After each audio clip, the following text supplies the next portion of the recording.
الموبايل اللي احنا هنتكلم عنه النهارده نزل رسميا في مصر ونزل في دول عربية كتير جدا بشكل رسمي، وهتلاقيه قدامك كتير جدا في المحلات وفي المواقع وفي كل حتة. هو هدف اقتصادي في الفئة دي، في ناس كتير جدا بتشتري منها. انا بقى جاي النهارده اقول لك تشتري الموبايل ده ولا الموبايل ده مقلب وفي حاجات تانية احسن منه. اعمل لايك واشتراك، ويا اهلا بيكم يا احلى متابعين في قناتكم موب بالسي. احنا النهارده هنتكلم عن هاتف الريلمي سي 85 الفور جي. هنتكلم عن كل مواصفات الهاتف، مميزات، عيوب، سعر، وكمان في مقارنة مهمة جدا في النهاية. فاعمل لايك واشتراك ويلا بينا نبتدي. في موب بي سي تقدر تشوف مواصفات والسعر ومميزات وعيوب كل موبايل، وكمان مقارنة مع افضل منافس ليه. كل ده في فيديو واحد. كالعادة أول حاجة نشوف تصميم الهاتف، وحوار التصميم ده زي ما بتكلم دايما أذواق، والتصميم ده نفسه شفناه كتير من ريلمي قبل كده. ال3 كاميرات، التدريجات بتاعة الجهاز، والفلاش المدور اللي ورا ده، هو شكل حلو الصراحة. التدريجات رايقة وشكلها كويس، مش أحلى حاجة خالص وبرده مش حاجة وحشة، لا تصميم كويس ومميز يعني، أو اللي هو يعني حلو يعني. طبعا زي ما قلت هو أذواق ووجهات نظر وبيختلف من شخص للتاني. خامات الهاتف هنا كلها بتيجي من البلاستيك وده طبيعي.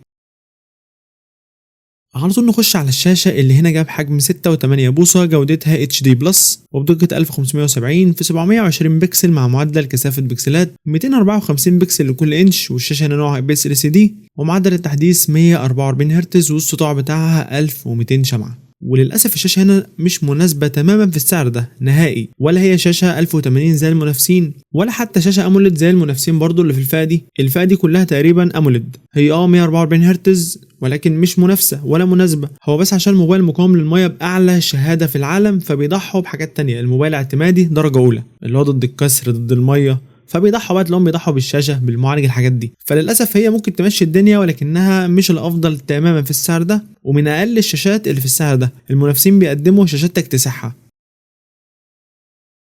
على طول نتكلم عن الاداء بتاع الجهاز او المعالج، والمعالج هنا هو السناب دراجون 685 اللي بيجي بدقه تصنيع 6 نانو. والمعالج ده علشان تكون عارف بيحقق على انتوتو حوالي 350 الف نقطه. وبرده المعالج هنا للاسف مش كويس وتضحيه. معالج على قده هيمشي الدنيا، مش سيء قوي مش وحش، ولكن برده يعتبر تضحيه بسبب ان الهاتف اعتمادي درجه اولى، وهم مركزين على حوار الصدمات والكسر والميه والكلام ده. هيقدم لك ده جيد نسبيا في المهام اليوميه، في التصفح، في التنقل بين التطبيقات والبرامج، فيسبوك، مكالمات، يوتيوب، اداء كويس وجيد. فهو اداؤه هيكون عادي كويس شويه، ولكنه مش الافضل في السعر ده. وبرضه هيكون المعالج ده على قده في الالعاب، حاجه كده خفيفه كده، العاب خفيفه الكلام ده كله، وممكن يشغل العاب تقيله ولكن مش هتكون افضل حاجه طبعا. في الاخر برضه للاسف مش الافضل تماما في السعر ده، والمنافسين بيقدموا معالجات اقوى بشكل كبير. فهو مش وحش قوي الصراحه، عشان ما اكونش ظالم، هو هيمشي الدنيا شويه ومش هيأثر معاك في المهام اليوميه العاديه، ولكنه الصراحه ليس الافضل تماما في السعر ده. وفي نفس السعر بتاخد معالجات اقوى في اجهزه تانية، وهنوضح الكلام ده في المقارنه اللي في النهايه.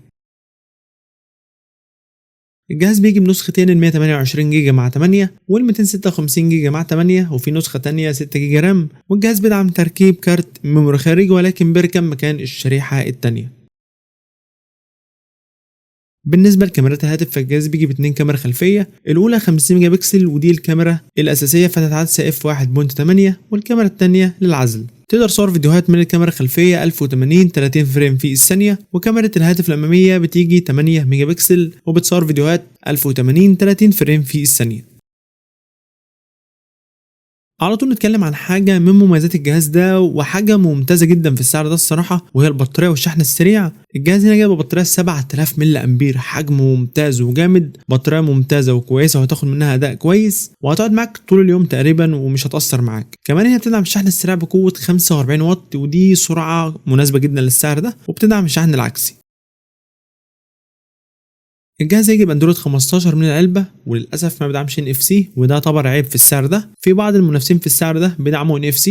الجهاز لا يدعم منفذ السماعات، منفذ الشحن بيجي من نوع تايب سي. سماعات الجهاز لا تدعم الاستيريو، وبرضه في منافسين بيدعموا سماعات ستيريو. وهنا بقى النقطه الفيصليه بقى، الجهاز بيدعم مقاومه للماء والغبار باقوى شهاده موجوده في العالم، IP68 و IP69K. وريلمي بتقول ان الموبايل ده يقدر يستحمل لحد عمق 6 متر تحت الميه لمده 30 دقيقه، ويقدر يستحمل رشاشات الميه وضغط الميه والكلام ده كله، كمان ضد الصدمات والكسر بشهادات معتمده. وهنا بقى الهاتف بيعتمد على نقطه الاعتماديه ومضحي في حاجات تانية. الوان الجهاز هما اللون الازرق والاسود، والجهاز بيدعم البصمه وموجوده فيه زرار الباور جنب الهاتف. معلش ثانية من وقتك، وقبل ما نخش على المميزات والعيوب والسعر وكل الحاجات الباقية، معلش ثانية من وقتك اعمل اشتراك لقناة موبي سي. احنا بنتعب جدا علشان نقدم لكم المحتوى ده وبياخد وقت ومجهود، فاللايك بتاعك والاشتراك مش هياخد منك ثواني ولكن هيفرق معانا جدا. ويلا بينا نكمل.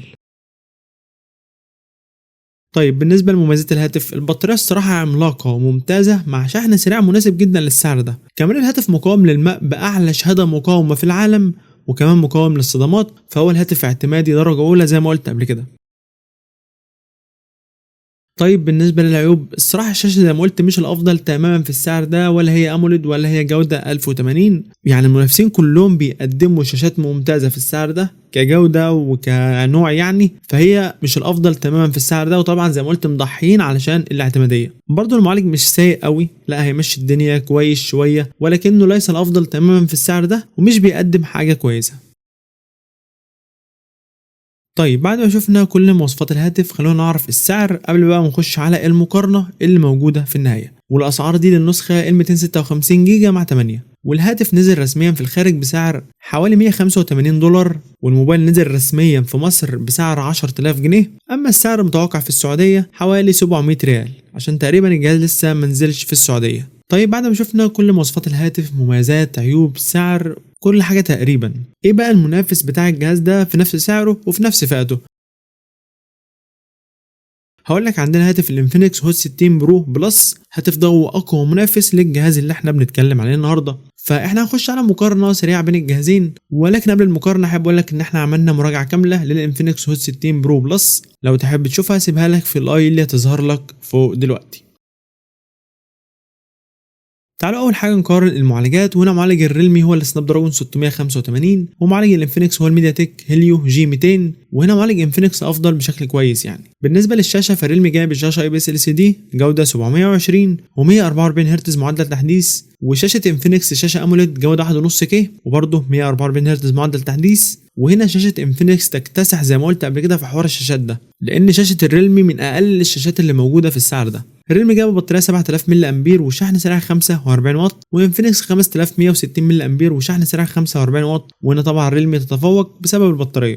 الريلمي بيدعم مقاومه للماء اي بي 68 واي بي 69 كي، وانفينكس اي بي 65. وهنا ريلمي تتفوق، وريلمي للاسف ما فيهوش ان اف سي، ولكن انفينكس فيه ان اف سي، وهنا انفينكس تتفوق. تعالوا نشوف فرق السعر ما بين الجهازين. بس خليك عارف اصلا ان سعر الجهازين في مصر اسعار رسميه، الاثنين نزلوا في مصر بشكل رسمي. سعر ريلمي الرسمي نسخه 256 جيجا مع 8 حوالي 10000 جنيه، وسعر انفينكس الرسمي في مصر نسخه 256 جيجا مع 8 برضه حوالي 10500 جنيه. في النهايه لو انت عندك اي هاتف معين محتاج ان احنا نعمل له مراجعه، اكتب اسمه في التعليقات. ومستني رايك في هاتف الريلمي سي 85 ال 4 جي. اتمنى يكون الفيديو عجبكم. اعمل لايك للفيديو واشتراك للقناه.